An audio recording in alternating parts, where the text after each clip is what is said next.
Let's talk about risk in product development. I'm Kai Gilb.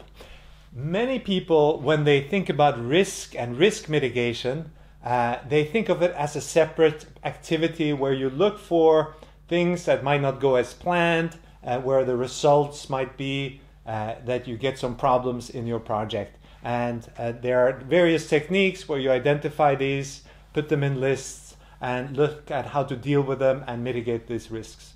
This is all good and well, nothing wrong in that, and we definitely need these kinds of techniques.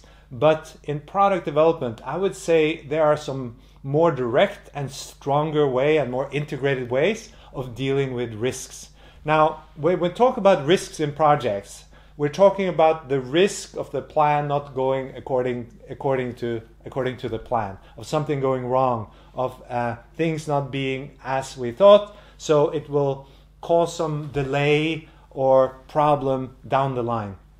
Now, the first thing is if you haven't quantified the outcomes that you're trying to achieve, and then you look at the little activities and look for things that might go wrong, you're starting in the wrong end. I would clearly say that the number one thing you need to do is to have clear outcomes for your project, for your stakeholders that you want to serve, have them clearly defined. And with that, I mean you need to quantify it. There are variables and you need to quantify it.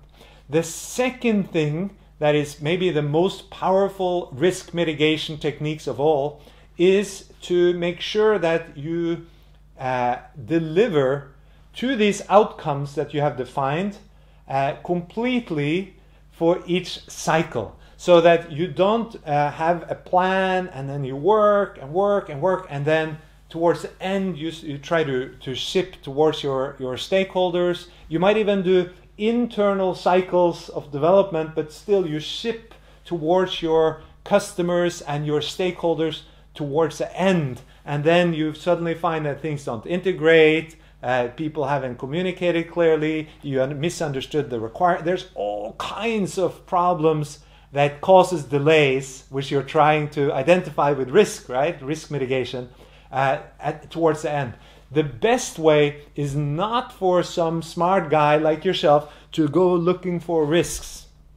The best way is to force your team to develop all the way to the stakeholders as early and frequently as possible.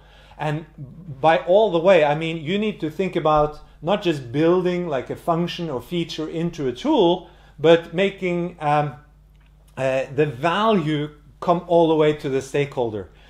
When you do that, what you have to do is you have to think about not just the functions and features, but are the stakeholders motivated to use the new functions and features?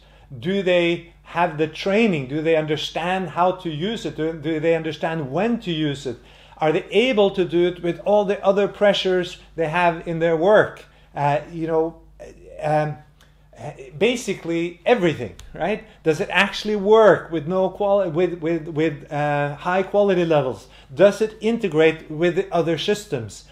The earlier you can deal with these hard problems, and you can do that by delivering real value to real stakeholders as early as possible. You have to prove all these integrations and the whole work environment around the stakeholders.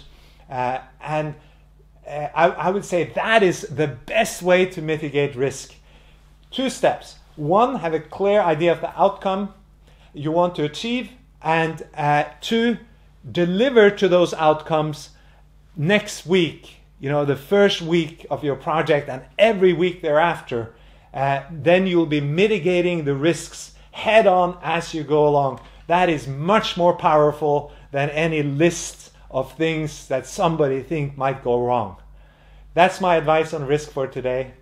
Take care. I'm Kai Gilb.